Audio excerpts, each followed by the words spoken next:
Hi everyone, thanks for joining me here at the Dahlia Society. My name's Kristen. It is about to rain, so I'm going to see how much I can get through before I get drenched. But I really wanted to come on here and talk about, firstly, a couple of things I've made this week, one of which I am wearing, and secondly, the unboxing of the mimosa box, which was for July. So if that sounds interesting to you, I'd love it if you could join me here today. How beautiful is this ornamental plum behind me? It is putting on a show, so I couldn't help but sit in front of it. I just love the colour. It has been literally snowing blossoms on top of me. So if we can keep moving on before this rain really starts bucketing down, I hopefully will give you a nice backdrop to match all of my beautiful makes, of which a lot seem to be a purple colour this month. I have got a real theme happening here. I know I showed you guys this Atelier Jupe Alex coat on the last episode. Well, I have gone ahead and made a really pretty top for underneath. This is called the Itch to Stitch top, and it is a wrap style top. Although it is wrap, it's all connected, so you don't have to worry about things wrapping around and coming, unraveled or tying things up. It is all very secure. Now, this is a fantastic pattern if you like me and you like to have a bit of coverage. The shawl around the back of the neck, shawl style neck is just beautiful. And I've made mine in a really pretty merino jersey. It's in this really lovely lilac colour. And I just love the way it looks with this coat. I think it really brings out the colour there. So really happy. I wanted a lightweight, kind of a dressier style sweater top because I do have quite a lot of chunky knitwear. And I find that when I'm wearing this jacket, I get a bit too warm, it's a bit too bulky. I wanted a nice sort of dressy lightweight in this top, and this is perfect for that. So I think it would be beautiful in something like a viscose jersey as well. I think it would match wonderfully to this pattern. You could also do it in a cotton jersey as well as maybe an ITY. Yeah, anything that's got a good stretch, this pattern is beautiful. And of course the way the pleating on the shoulders and the sides, you have to do those little pleats, stitch them, base them to the side. Great instructions as usual from Itch to Stitch. I made the size 12 because they are US sizes, so a 12 was great for me. Didn't do any alterations. I'm really happy with how it turned out. And I ended up using Mariflex for a lot of the stitching parts around the neckline specifically, and overlocked the rest of it, and it's really come up really quite lovely. So I'll put some pics in and you can see how the Itch to Stitch Bussard looks on.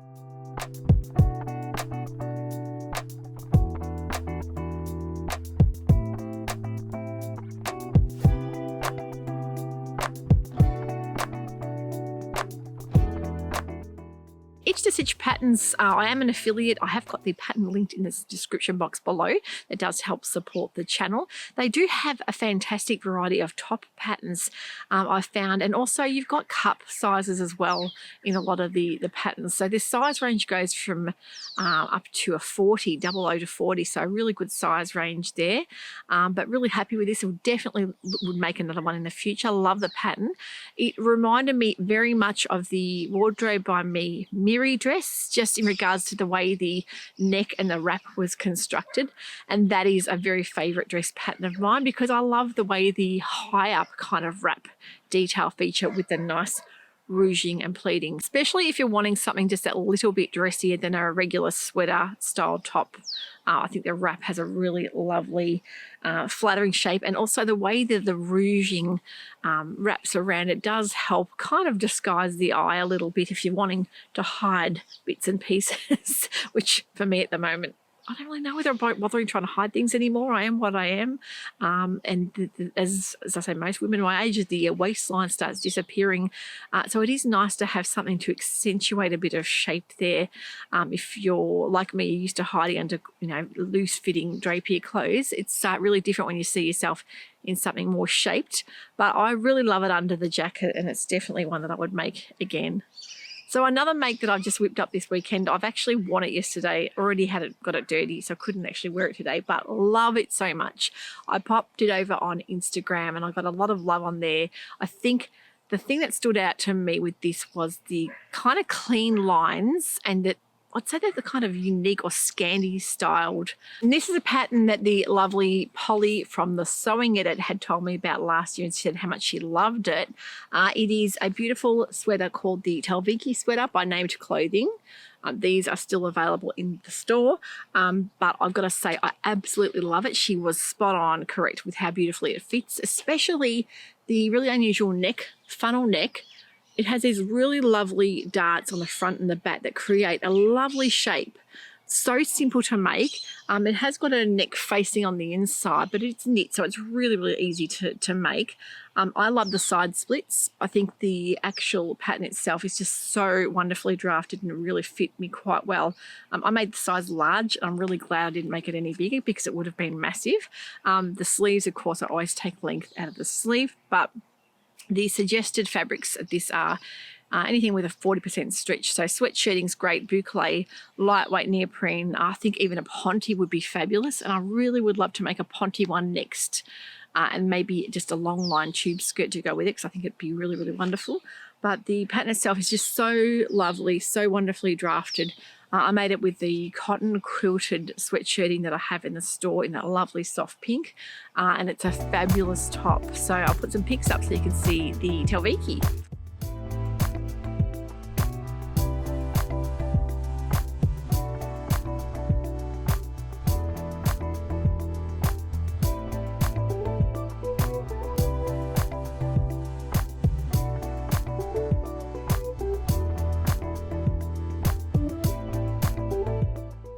What a ripper of a pattern. It's just such an excellent design. Really different, unusual neck. If you're like me, you don't want anything too high. If you feel a bit hot or constricted and you don't like a high or a roll neck, this kind of shaped neck on this pattern is just perfect because it's almost like a funnel. It sits up without being tight around the neck.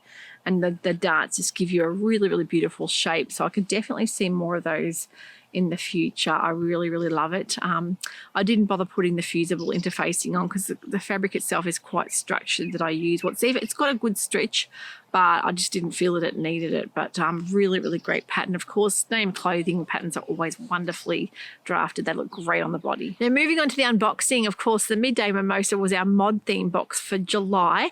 We have got our new box releasing next Sunday night, the 13th of August. If you're wanting one of those, they are at 7 p.m. and I have had a lot of interest in them already. It is an oceanic theme. Think mermaids, think sirens, think anything to do with aquatic or oceanic. The actual beautiful mermaid that we have featured is from artist John William Waterhouse, and I do love a lot of his artwork. It's one of my favorite artists. There's so many beautiful ones, and there is one with a woman on a beach with a shawl wrapped around it from memory that sticks in my mind. I've loved that for a long time, but we just thought it really captured the essence of the box, that we loved this theme, and it's one that I've had in my mind for quite a while and had to find the right fabric because, of course, sometimes the themes come first and I have to try and find the fabric to go with the theme. Other times it's the fabric that I see that gives me the idea for the theme. So I know a lot of you guys are really enjoying having that surprise each month too. So they are Sunday night. So make sure you set your reminders, set your alarms, because we do launch them every second Sunday of the month. And also, if you haven't subscribed to the newsletter, that's a really great way to stay up to date with launch times and dates and things like that. Now, the Midday Mimosa theme came to us because we saw this fabric and we'd had the kind of mod-inspired box in our mind for quite some time, and we thought it matched perfectly, kind of that 60s era, 60s theme, geometric fabric. But yeah, didn't take any photos of the boxes, but I'm going to show you what was inside. We had a little, we couldn't put mimosas in, of course, but we found these really cute little cosmopolitan or mimosa style herbal teas, which I think fitted perfectly. And Phoebe made these gorgeous mod style, this lady lounging on a 60s style piece of furniture with a mimosa in her hand, and we put the mimosa recipe on the back. It's very easy. It's just orange juice and champagne or prosecco, so a nice one to have for a brunch. We just thought it fitted perfectly with that. So that was the tea. The Charlie's Fine Foods, I think there was the 3 cheeses biscuits. Well, they got eaten quite quickly. They are just such Moorish beautiful biscuits, definitely a favourite of ours. The sewing notion of the month was this fabulous little wand, which is a magnetic wand, which is so great if you're wanting to pick up pins. If you're like me, you drop pins everywhere. We've got a really naughty kitten, of course, that goes around scurrying, trying to find pins. I've really got to try and pick them up quite quickly. These wands are amazing. And the scented gift of the month was a More soap, which is a really, really lovely bohemian soap. And it reminded me of those 60s style soaps that used to come in tins. And I remember going to my grandmother's house, and she would have a fancy soaps in tins, and yeah, brought back some memories. And it was really lovely, floral, gorgeous scent. And if you'd like to see unboxings, of course, don't forget, if you want to see an unboxing happening right there and then, great Aussie vloggers, of course, Deb from DB Designs here in Melbourne, and you've got Hayley from the Hay Meadow over in South Australia. They do unboxings every month, so I know that they were both around about the 1,000 mark. I think Hayley might have just gone over that, which is fantastic, and Deb might be very close to her 1,000 subscribers. So why not consider subscribing to those ladies' channels, and you'll get to see unboxings every month, which is fabulous because I really do enjoy watching them. So I'll link their channels in the description box for you to see as well. So the magnet, it really works well, as you can see, picking that up.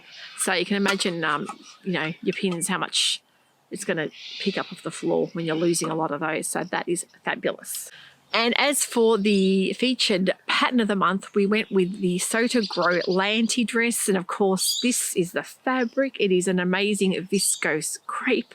It is a gorgeous geometric print, and I went for the regular style shift dress in the Lanty. And of course, the Lanty you can do with a gathered skirt. You can do different sleeve lengths. I went for the nice fluted sleeve.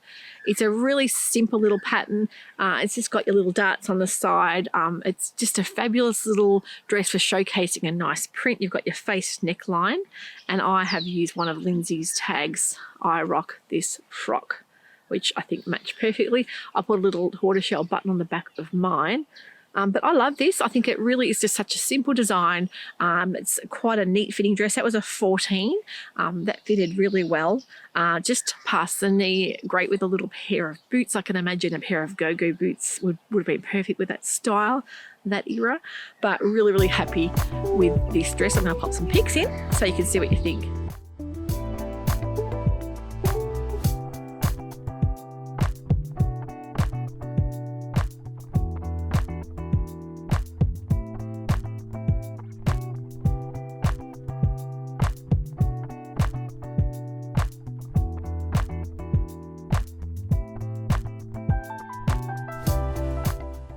So that is the Lanty swing dress. See the different versions you can have for that. I do have one available still in the store, this pattern. They are the different line drawing options. Very, very simple, very easy for a beginner sewist as well. But you do get great instructions. That was a little postcard, the mimosa postcard, the recipe on the back. And it's really lovely illustrated instructions there for you to follow too. So Lindsay does such a wonderful job with her patterns, but really love the simplicity and just the different options you have for that particular dress. Don't forget, when you purchase a bespoke box, you always get a little QR code that takes you straight to a video with featuring the fabric and what I've made with it. And there's always a monthly pattern that the indie designer will give 20% off if you head over to their website with the special unique code. So thank you so much to Lindsay for that pattern of the month. So really busy week coming up. I've got the pattern I'm making for the Neptunes daughter box, which is a really great pattern I think you're going to love. So that is on the cutting table at the moment. That's all I can tell you about that one. What am I making next? What's next on the cutting table for me other than the pattern I'm making for the bespoke box? I would love to make the fabric I showed you last month was this gorgeous jacquard, and I think that would actually match this just perfectly. The Maison Fauve Nage Libre jacket is one that I have definitely got my eye on making. I've seen so many beautiful ones popping up. It's one of my most popular patterns in the store, so that hopefully will be coming this month. The other things happening, the Maison Fauve Sunset is another one that I'm really thinking I might try tackling another jacket before the end of winter. I'll see how I go. I'm just really in the mood for making shirts and blouses at the moment. And the other two patterns that I wanted to make, firstly, one is the Catherinette by Cosette Patterns, and I know that's been a really popular pattern in the online store as well. The other one is the Chelsea, which is the beautiful pin-tucked blouse. So either one of those, I'll be definitely making both of them eventually, but whether I make one or the other, the fabric that I've actually got was from the end of the bolt that I had, and I really wanted to use up this last piece of fabric I had, which was the Cupro Tencel blend, this beautiful rust colour from the store, and I wanted to make one of those blouses in a single colour, even though it's got its own embossed print throughout it. I think it'll show up that pleating detail on the Chelsea Mason faux beautifully. But I could also really see it in the Catherinette pattern. I do have a lot of printed blouses, but I really wanted to make something in a solid colour with that nice bit of sheen and reflex there. But I will try and get some more of this fabric because it has been a popular one. The next thing I had on the list for this month, and I have got the pattern pieces already cut out, is from this beautiful boiled wool. The colour is called Willow, and it's an amazing mossy olivey green colour. You can see my cat's just been sitting on this. I've had it folded up, and he made that mistake of leaving a nice folded piece of fabric out, and the cat will definitely sit on it every time. But this beautiful boiled wool is that Australian merino wool. I made the Tessuti Torino vest out of the rust colour. This one I wanted to make a beautiful little crop jacket called the Verona, and it's a lovely swing style, very simple raw edged jacket that I want to be able to pop on over a shirt. And I just loved wearing the boiled wool whenever I've worn it. It's one of my favorite things to wear right through the seasons because it does breathe. It's nice and light, not too heavy, but it's got a cozy kind of texture to it as well. But yeah, so comfortable and so nice to sew with. But the Tessuti patterns, of course, are all made for boiled wool. I've got those raw edges, so you must remember not to cut notches. Make sure you use things like your chalk to pop those notches in so you can line it up properly. Really would love to make this up in a little swing style Verona jacket, and it's one of those patterns I've been looking at over the years, and I've got so many long line jackets and long coats, but a nice little cropped swing style jacket would be great for heading to spring. Definitely for wearing over things like shirt dresses. They are fabulous as well. That's next on my list of makes. I've actually got that cut out ready to go, that pattern, and that'll be after the pattern I'm making for the bespoke box, so you might get to see that hopefully by next week. So that's all for me today. I would love to hear what you're all sewing up. Please write in the comments below because I do enjoy reading through and seeing now where everyone's from. Don't forget to write in the comments as well where you're watching from, what part of the world you're in. So I was just looking the other day, and one of my lovely subscribers has written that she's in South Africa and they've had a really, really weird, unseasonably warm winter as well. But if you're here in Australia, of course, a lot of the ladies are saying, hey, not everywhere in Australia is cold. A lot of you guys up north are still having beautiful warm weather. And of course, it's great to hear what you're sewing because I'm looking forward to doing some spring summer planning very shortly. Take care, everyone. Have a wonderful sewing week, and we'll see you all soon. Bye for now.